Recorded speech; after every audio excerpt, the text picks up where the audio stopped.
안녕하세요 여러분, 도케믹입니다.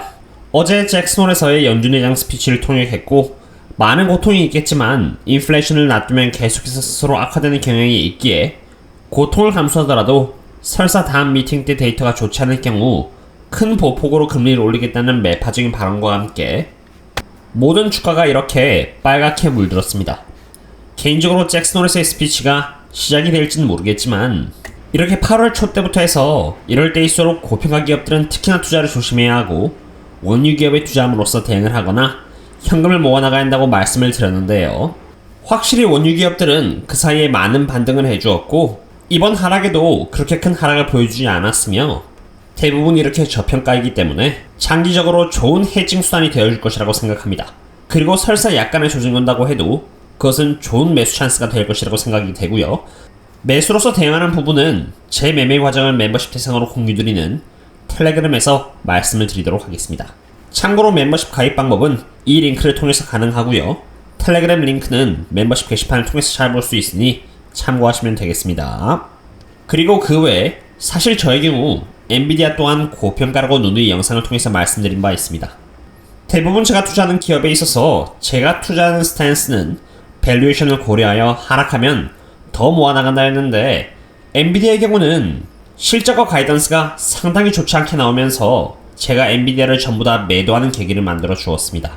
제 입장에서 조금 안타까웠지만 36% 넘는 수익률을 챙겼고 이 수익을 대상으로 해서 더 저평가한 기업에 편하게 투자 및 대응을 할 수 있게 되었는데요.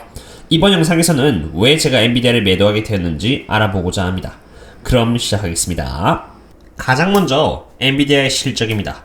엔비디아는 실적에 앞서 이미 2분기에 대한 실적을 선발표했고요.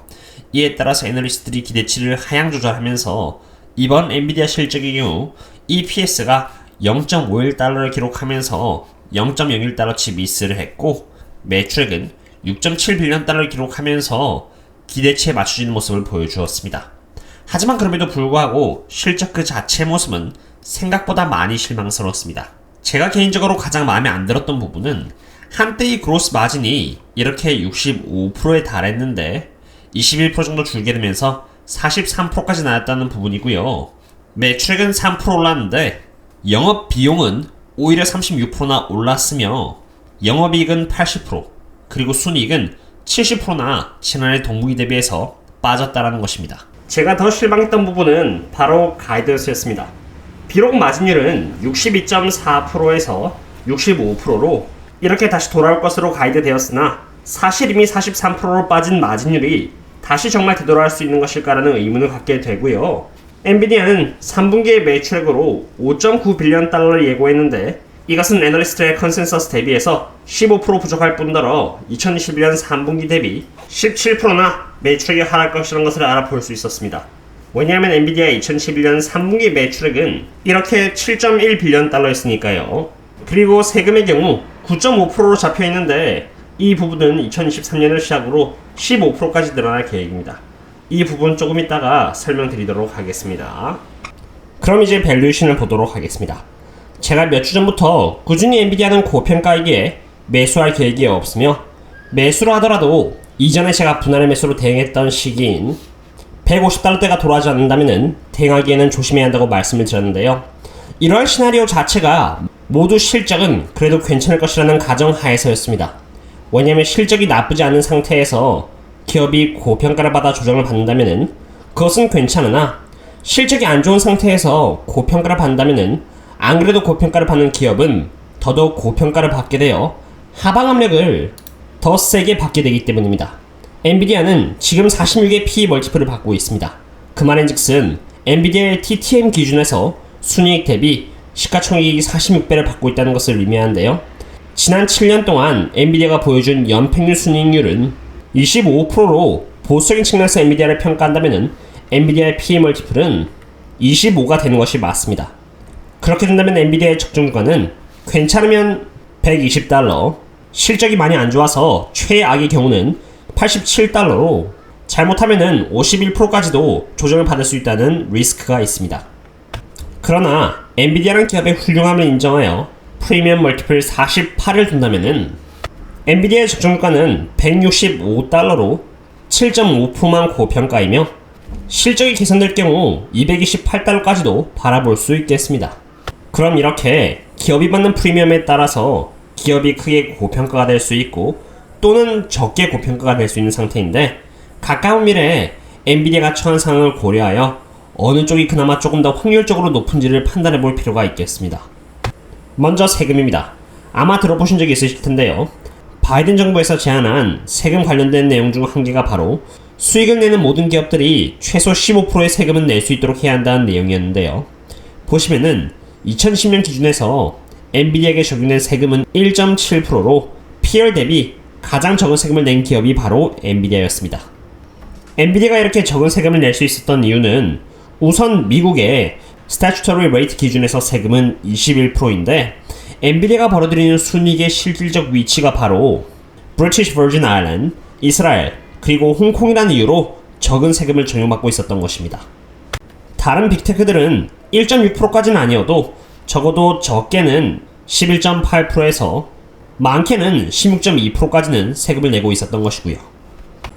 2021년 G7 멤버들은 모여서 15%의 corporate tax를 적용시키는 안을 내놓았고, 전 세계 GDP의 90%를 차지하고 있는 130여 개의 국가들은 이러한 세금안에 동의를 하였습니다. 참고로 여기 statutory tax rate가 아니라 corporate tax의 minimum tax rate입니다. 이 두 개는 큰 차이가 있습니다. 1.6%의 세금밖에 내지 않았던 엔비디아는 트럼프의 세금 개정안에 있어서 가장 큰 수혜자이기도 했지만 가장 큰 수혜자였던 만큼 또다시 개정되는 세금 개정안의 최대 피해자가 될 수밖에 없는 상황에 처하게 된 것입니다. 엔비디아의 가이던스에 따르면은 엔비디아는 3분기에 9.5%의 세금을 내게 될 것이다 라고 말을 하고 있는데, 2023년을 시작으로 세금이 적용된다면은 9.5%보다 당연히 더 큰 세금을 내게 될 것이고, 세금에 대한 비용까지 감안한 결과인 순이익 또는 earning per share는 더 낮아지게 되어 매출액이라던가 매출 총이익 또는 영업이익이 크게 개선되지 않는 이상은 earning per share는 하방 압력을 크게 받게 됩니다. 그렇게 되면 기업은 조금 더 고평가가 되겠습니다. 그럼 세금 이외의 부분을 보도록 하겠습니다. 이 그림은 엔비디아의 매출액 세그먼트인데요. 보시면은 여기 게이밍, 프로 비주얼라이제이션, 데이터 센터, 오토, OEM and IP가 있다는 것을 볼 수 있습니다. 참고로 이 그림은 엔비디아의 가이던스가 감안된 매출액인데요. 여러 섹터 중에서도 특히나 여기 게이밍 쪽에서의 매출액이 크게 하락했다는 것을 볼 수 있고요. 게이밍 쪽에서 하락함에 따라서 여기 전체 매출액 또한 크게 하락했다는 것을 볼 수 있습니다. 비록 데이터 센터 쪽에서의 매출액이 이렇게 굳건하게 버텨주고 있긴 합니다만 게이밍 쪽에서의 하락률이 너무 큰 나머지 아직 데이터 센터에서의 매출액이 게이밍 쪽에서의 매출액 하락분을 커버쳐줄 만큼은 아니라는 것을 이렇게 볼 수 있고요. 전기자동차의 자율주행 쪽에서 높은 성장률을 보여주고 있긴 합니다만 여전히 게이밍과 데이터 센터의 매출액에 비하면은 미약하다는 것을 볼 수 있습니다. 그럼 어떠한 이유에서 이렇게 게이밍 쪽에서 매출액이 크게 타격을 입는지를 알아봐야 되는데요.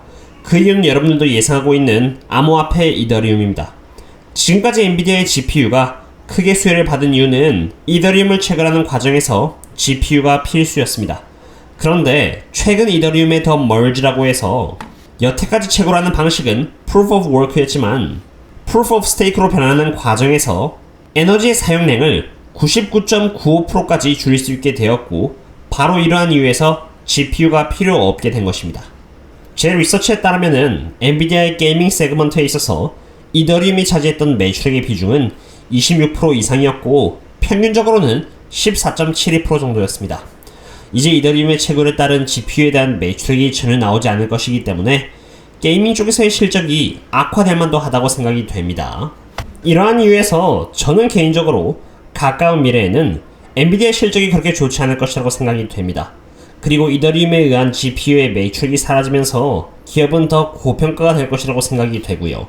그렇기 때문에 이러한 멀티플보다는 조금 더 보수적으로 엔비디아의 적정 주가는 P 멀티플 25.6으로 120달러 정도로 잡는 것이 낫지 않을까 생각이 됩니다. 그러나 이것은 어디까지나 가까운 미래에 한정되어 있습니다. 엔비디아라는 기업은 여전히 게이밍 쪽에서는 이렇게 90%에 가까운 시장 점유율을 보일 정도로 독점을 하고 있고, 데이터 센터 쪽에서의 GPU는 하퍼 4나노미터짜리가 2023년에 출시될 예정으로 젠슨 황에 의하면은 데이터 센터에는 6가지 종류로 이루어져 있는데 슈퍼컴퓨팅 데이터 센터, 하이퍼스케일러 데이터 센터, 엔터프라이즈 데이터 센터, 클라우드 컴퓨팅 데이터 센터, 에지 데이터 센터, 그리고 팩토리 AI 데이터 센터라고 합니다. 그런데 이미 엔비디아는 이러한 분야에 있어서 벌써 대부분의 시장 점유율을 차지하고 있는 상태입니다. 단기적으로는 실적 악화로 인해서 고평가를 받겠지만 장기적으로는 엔비디아는 다시 잘해줄 기업이라고 생각이 됩니다. 그렇기 때문에 만약 엔비디아의 PE 멀티플이 25로 하락해주면서 주가가 적정 주가라고 할 수 있는 $120 정도에 오게 된다면은 그때부터 분할 매수를 다시 시작하여 모아나갈 계획입니다. 그 전까지는 엔비디아에서 얻은 수익으로는 위험한 곳에 투자하지 않고 제가 일전에 말씀을 드렸던 칼 아이콘 주식 IP에 계속 투자를 하면서 15%의 배당금을 받아가면서 수익을 계속해서 높이면서 현금을 보유하고자 합니다. 물론 다른 저평가 기업에도 필요로 될 때마다 분할 매수를 할 것인데 제가 매매하는 자세한 일정과 내역들은 텔레그램에 공유를 하도록 하겠습니다. 오늘의 엔비디아 분석은 여기까지 하도록 하겠고요. 그럼 다음에 또 다른 분석 관계 찾도록 하겠습니다. 그럼 다음에 또 만나요. See you later.